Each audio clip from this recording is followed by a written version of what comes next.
Assalamualaikum warahmatullahi wabarakatuh. Perkenalkan, nama saya Siti Suryani dengan NIM 11220103. Di sini saya akan menjelaskan tugas matematika diskrit untuk ujian tengah semester. Yang pertama, jika diketahui himpunan A, Eko, Rina, Tono, dan Dika, sedangkan himpunan B, merah, hitam, dan biru, maka relasi suka dengan warna himpunan A ke himpunan B dapat disajikan dalam diagram panah, diagram kartesius, himpunan pasangan berurut, dan dengan rumus. Yang pertama, saya ingin membuat diagram panah terlebih dahulu.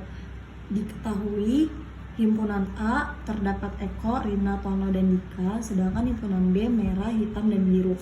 Yang ditanya relasi suka dengan warna menggunakan diagram panah, kartesius, himpunan pasangan berurut, dan diagram dan dengan rumus. Yang pertama di sini diagram panah. Jadi untuk diagram panahnya, karena di sini relasinya suka dengan warna dan tidak ada di soal, maka saya membuat sendiri.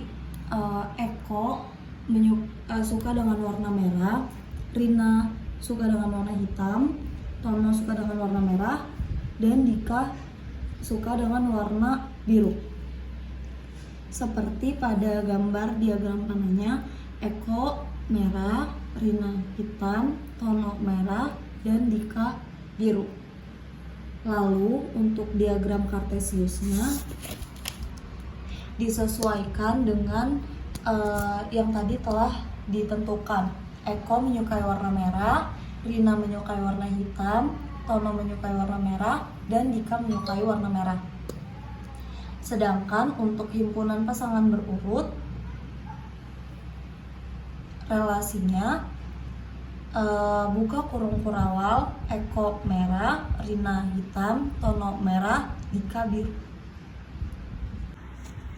Lalu yang nomor 2, di antara 100 siswa, 32 orang suka statistika, 20 orang suka analisa perancangan sistem, 45 orang suka matematika diskrit, 15 orang suka statistika dan matematika diskrit, 7 orang suka statistika dan analisa perancangan sistem, 10 orang suka analisa perancangan sistem dan matematika diskrit, 30 orang tidak suka satupun di antara ketiga mata pelajaran tersebut.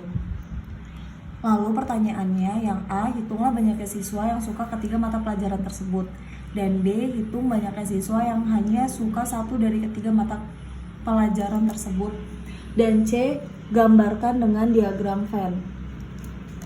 Yang pertama, kita tulis terlebih dahulu diketahuinya NS, jumlah keseluruhan siswanya ada 100 siswa.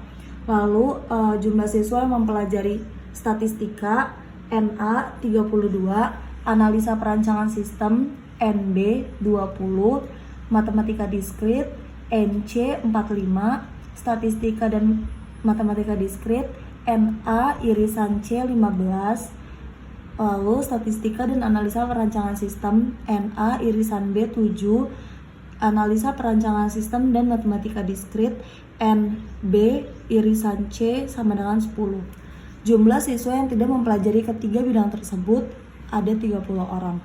Yang ditanya banyaknya mahasiswa yang mempelajari ketiga bidang tersebut, dan yang B, banyaknya mahasiswa yang hanya mempelajari satu di antara ketiga bidang tersebut. Jawabannya di sini NA gabungan B gabungan C. Kita akan mencari yang menyukai ketiga mata pelajaran tersebut. Jumlah keseluruhan mahasiswanya ada 100, lalu dikurang dengan siswa yang tidak mempelajari ketiga bidang tersebut 30. Jadi hasilnya 70. Lalu NA gabungan B gabungan C sama dengan NA itu statistika, NB analisa perancangan sistem, NC matematika diskrit, dan ini yang tadi ditulis di sini saya tulis kembali di sini. Jadi sama dengan 70 tadi yang mempelajari ketiga bidang tersebut. Lalu NA 32, NB 20, NC 45 dikurang NA irisan B7 dikurang NA irisan C 15 dikurang NB irisan C 10 ditambah dengan A irisan B irisan C sama dengan 70 sama dengan 65 ditambah NA irisan B irisan C. Jadi 70 dikurang 65. Hasilnya yang menyukai seluruh mata pelajaran dari ketiganya itu ada 5 orang. Jadi banyaknya siswa yang mempelajari ketiga bidang tersebut adalah 5 orang. Lalu yang B, jumlah mahasiswa yang hanya mempelajari statistika saja. Ini tugasnya yang B disuruh untuk mencari banyaknya mahasiswa yang mempelajari hanya satu dari ketiga bidang tersebut. Jadi yang pertama saya mencari tentang mahasiswa yang hanya mempelajari statistika saja. NA dikurang NA irisan B dikurang 5. 5 ini adalah jumlah siswa yang mempelajari semua bidang. Ditambah NA irisan C karena saya mencari yang hanya mempelajari statistika saja. Jadi NA irisan B dan NA irisan C.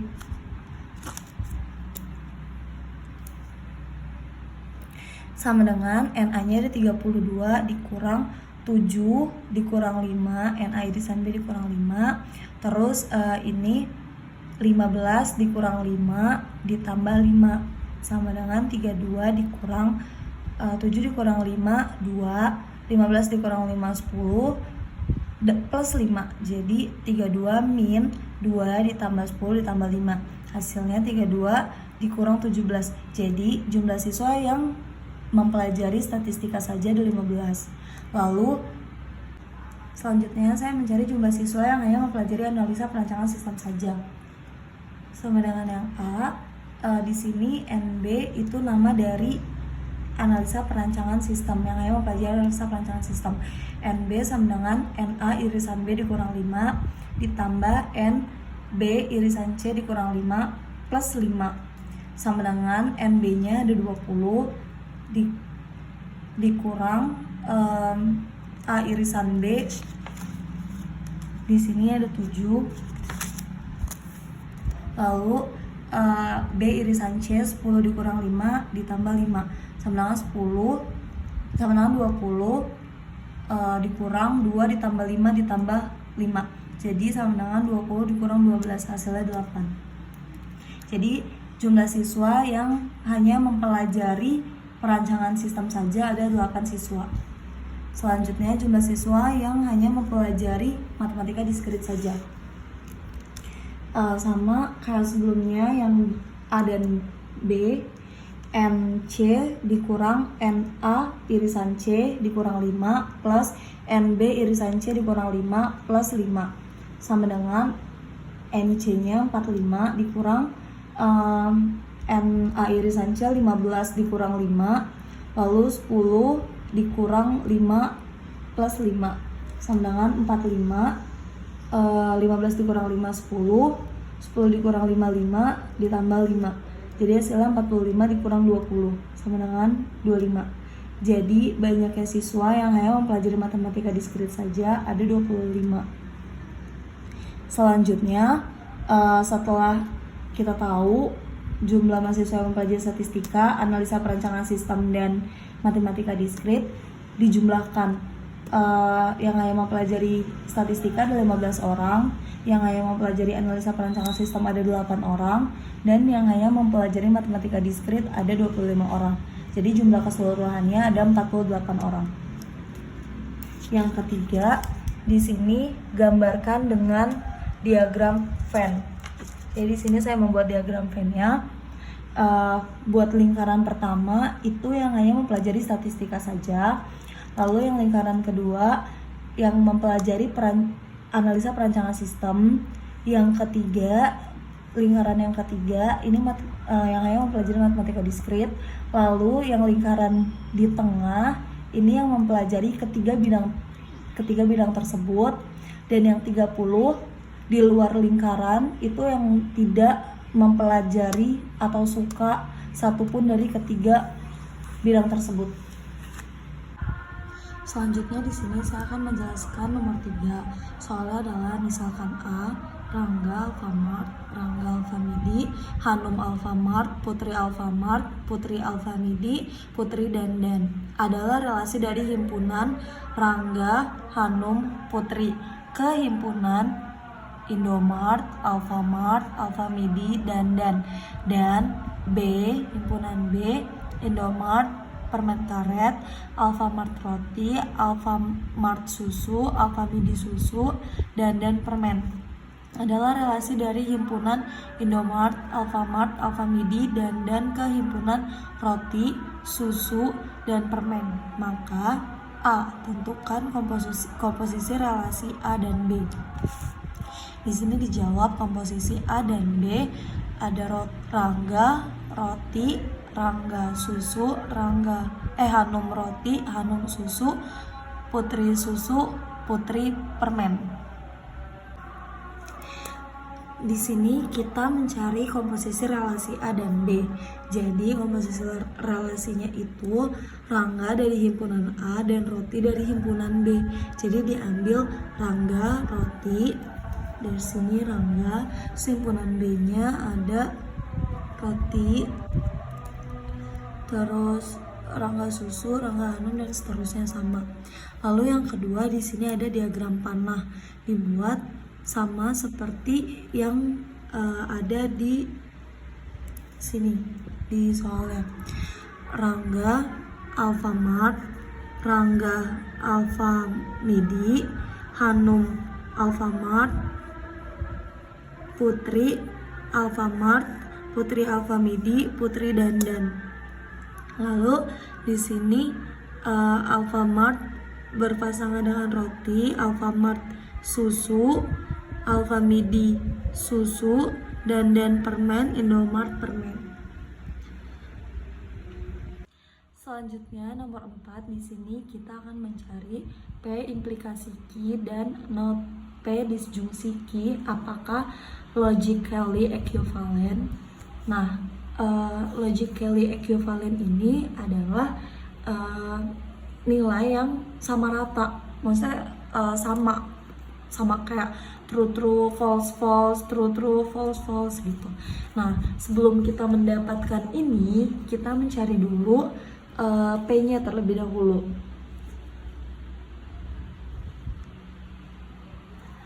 Buat yang P-nya seperti biasa, TT, FF, true false true false. Lalu not P disjungsi Q, true false true. Buat yang P implikasi Q-nya itu sama, true false true. Jadi apakah P implikasi Q dan not P disjungsi Q adalah logical equivalent? Jawabannya iya, benar, karena hasil dari not P disjungsi Q sama P implikasi Q itu sama. Selanjutnya yang nomor 5, kita disuruh membuat tabel kebenaran dari P implikasi Q, disjungsi Q implikasi P, dan P implikasi Q konjungsi Q implikasi R. Di sini yang pertama, yang A, kita buat yang P implikasi Q disjungsi Q implikasi P. Yang pertama kita tulis dulu P dan Q-nya.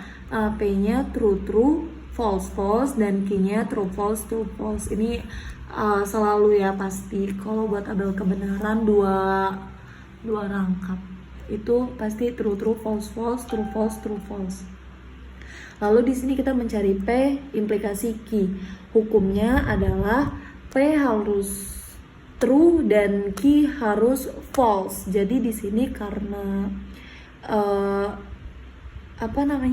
si Q-nya yang false cuma 1, jadi hasilnya false-nya cuma 1. Dan di sebelahnya kebalikannya, Q implikasi P, berarti Q-nya harus true, P-nya harus false.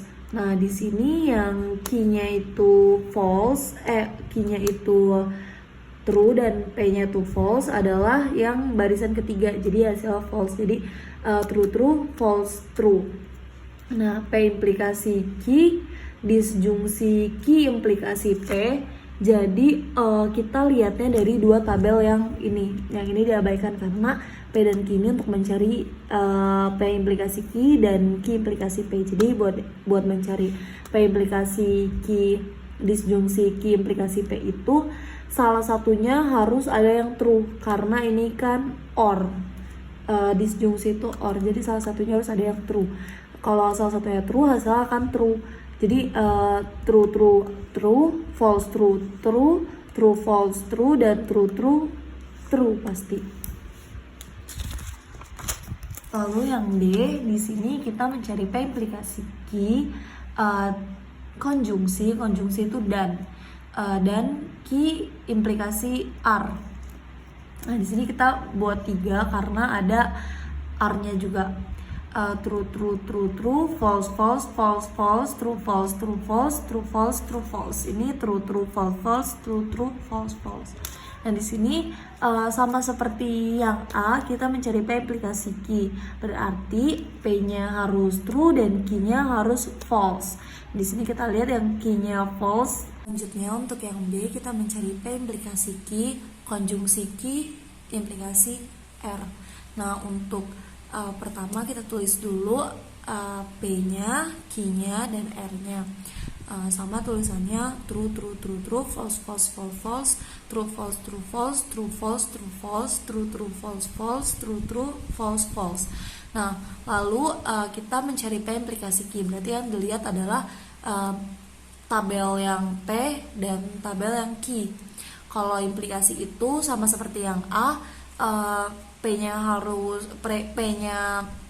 true, Q-nya false. Jadi di sini kita lihat P-nya true dan Q-nya false itu ada di barisan kedua, berarti hasilnya false. Terus true true true, true false false, false true true, karena Q-nya ini true, jadi hasilnya true. False false true, false true true, false false true. Lalu yang Q implikasi R itu kita lihat yang tabel Q dan tabel R. Berarti Q-nya true, R-nya false. Jadi di sini true false-nya ada di barisan ketiga. Jadi hasilnya false, terus false false true, true true true, false true true, true false false, dan false false true. Buat yang P implikasi Q, konjungsi Q implikasi R berarti kan dan ya. Kalau dan itu berarti dua-duanya harus benar, harus bernilai true. Jadi true true true, false true, karena salah satunya ada yang false, jadi hasilnya false. Kalau true false sama hasilnya false. Kalau yang konjungsi itu nilai keduanya harus true true. Jadi kalau salah satunya ada yang false, hasilnya akan false. Sekian mungkin penjelasan saya tentang matematika diskrit untuk UTS. Saya akhiri, wabillahi taufiq wal hidayah. Wassalamualaikum warahmatullahi wabarakatuh.